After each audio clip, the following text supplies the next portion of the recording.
Assalamualaikum warahmatullahi wabarakatuh. Salam sehat dan salam inklusi untuk kita semua.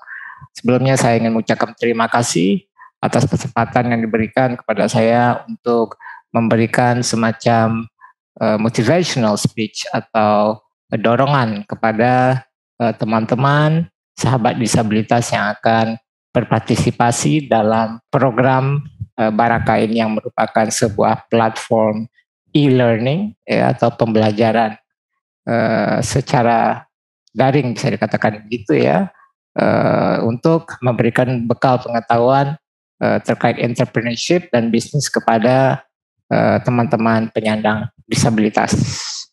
Teman-teman, sahabat-sahabatku penyandang disabilitas di mana saja berada, kita mengetahui bahwa penyandang disabilitas merupakan salah satu kelompok yang tertinggal dalam pembangunan di Indonesia.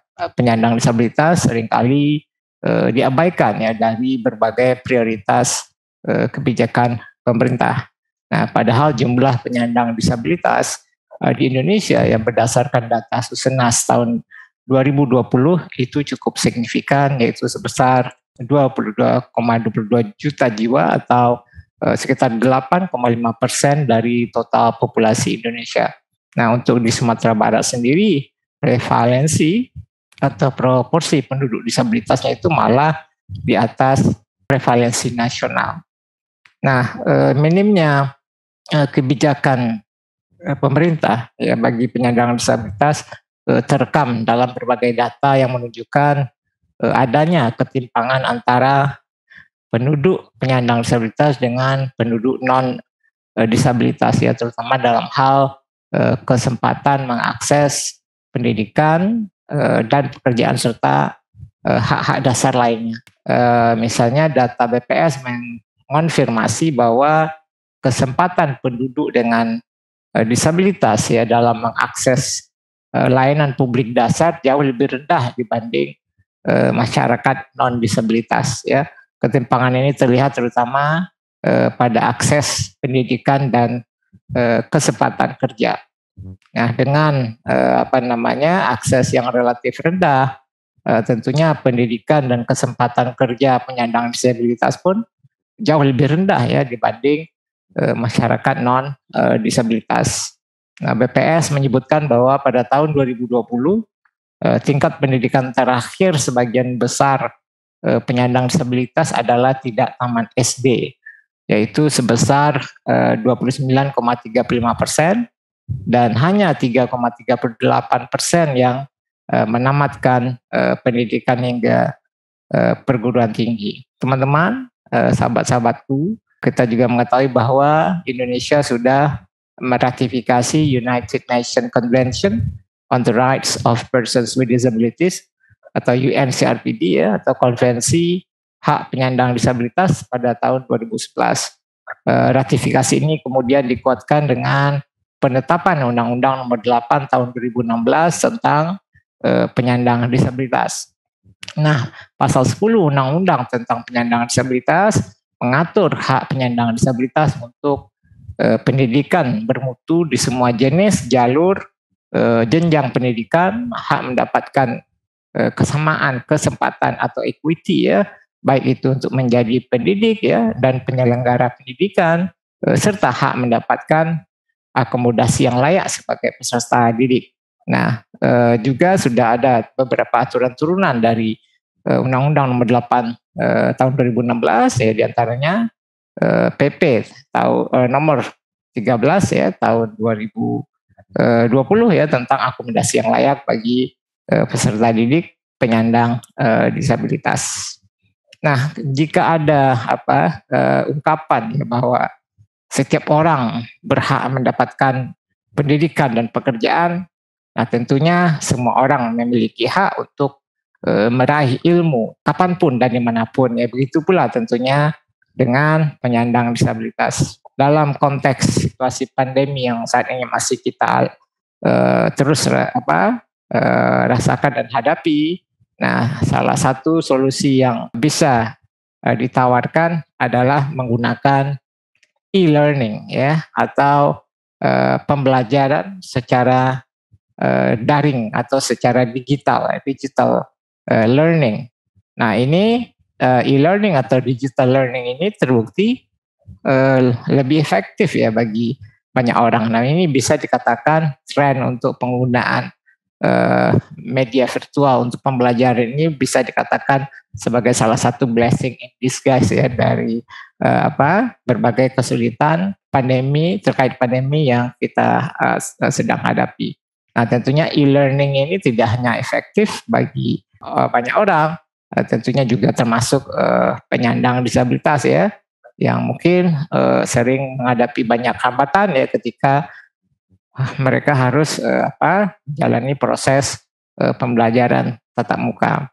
Nah tentunya kesempatan atau peluang yang ada ya untuk e-learning ini atau digital learning ini harus terus ditingkatkan dan dikembangkan ya lebih lanjut agar penyandang disabilitas semakin banyak ya bisa mengaksesnya untuk meraih pendidikan ya baik formal maupun informal, serta tentunya bekali diri ya dengan berbagai keahlian atau skill melalui program-program pelatihan ya yang tentunya dapat diberikan ya secara inklusif ya melalui media digital atau virtual ya. Bisa kita katakan adanya ruang digital inklusif ini akan membuat seluruh elemen masyarakat memiliki hak dan akses yang sama ya untuk berkontribusi di ruang digital, tentunya termasuk penyandang disabilitas.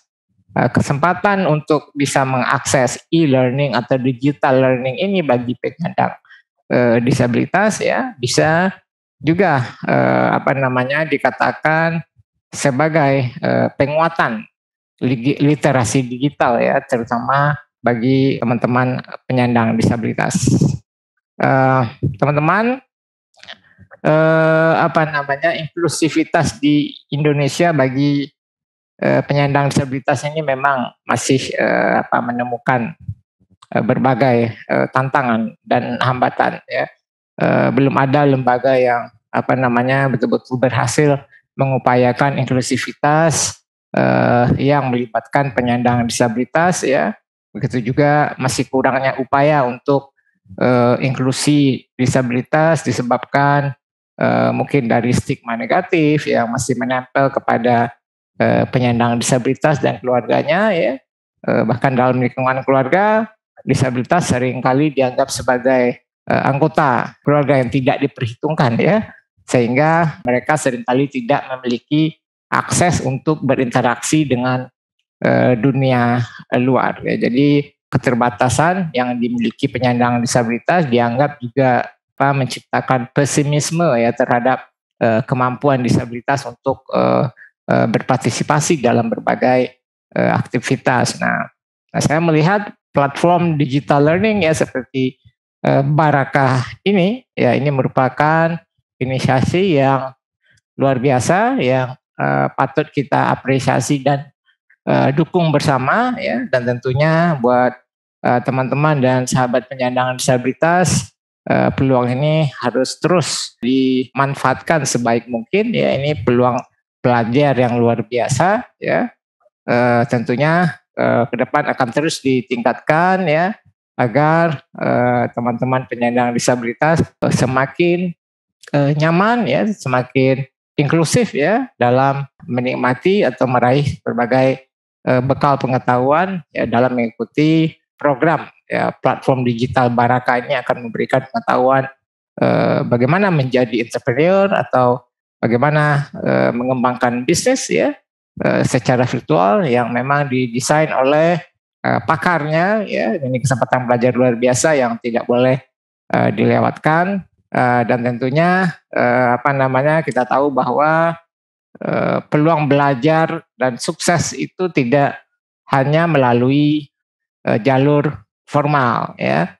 Kita tahu banyak world scholars ya, ilmuwan-ilmuwan dunia yang berhasil ya, dan tidak harus selalu melalui jalur pendidikan formal ya, seperti Einstein contohnya ya. Nah, jadi ya memang bagi saya ya selama ini alhamdulillah berhasil melalui seluruh jenjang pendidikan formal ya, mulai dari tingkat S1, kemudian S2 dan alhamdulillah sampai S3, dan itu tentunya bukan perjuangan yang mudah, banyak tantangan yang harus dihadapi dan diatasi, dan saya juga yakin ya peluang untuk sukses dan berhasil tentunya tidak hanya melalui jalur formal saja ya. Jadi saya sangat mengharapkan teman-teman dan sahabat-sahabat penyandang disabilitas yang mengikuti program Baraka ini betul-betul menseriusi, menunjukkan konsistensi dan komitmen untuk terus belajar ya, untuk bisa sukses di bidangnya ya, apapun itu ya. Sekali lagi tidak harus melalui jalur formal ya. Jalur informal seperti terus membekali atau menambah pengetahuan melalui berbagai forum virtual ya, atau dengan mengikuti dan menyelesaikan program Baraka ini dengan baik. Nah, ini tentunya juga menjadi peluang untuk sukses ya, tentunya menjadi nanti diharapkan menjadi seorang pebisnis disabilitas yang handal ya, yang memiliki pengetahuan yang cerdas ya, smart entrepreneur ya, memiliki perspektif yang luas ya, sehingga tidak hanya menciptakan peluang kerja untuk diri sendiri, tapi juga nanti akan bisa memberikan peluang bekerja kepada sangat banyak atau lebih banyak teman-teman, saudara-saudara kita penyandang disabilitas yang lainnya. Nah, jadi saya melihat dan juga mengharapkan bahwa program Baraka ini tidak hanya memberikan pembekalan berupa pengetahuan-pengetahuan di bidang entrepreneurship, tapi ini juga sekaligus menjadi peluang untuk penguatan literasi digital bagi teman-teman dan sahabat-sahabat penyandang disabilitas ya. Dan ini kita harapkan nanti menjadi program yang sustainable ya, bisa direplikasi ya juga oleh banyak stakeholder lainnya ya, bahkan nanti mungkin alumni dari program Baraka juga bisa terus mengembangkan program Baraka ini ya, sehingga kita akan memiliki semakin banyak teman-teman penyandang disabilitas yang cerdas secara digital dan kemudian bisa maju di bidang apapun yang diminatinya. Mungkin itu saja yang sedikit yang saya dapat sampaikan. Sekali lagi saya ucapkan terima kasih dan selamat belajar dan menggapai mimpi buat teman-teman dan sahabat-sahabatku penyandang disabilitas. Assalamualaikum warahmatullahi wabarakatuh.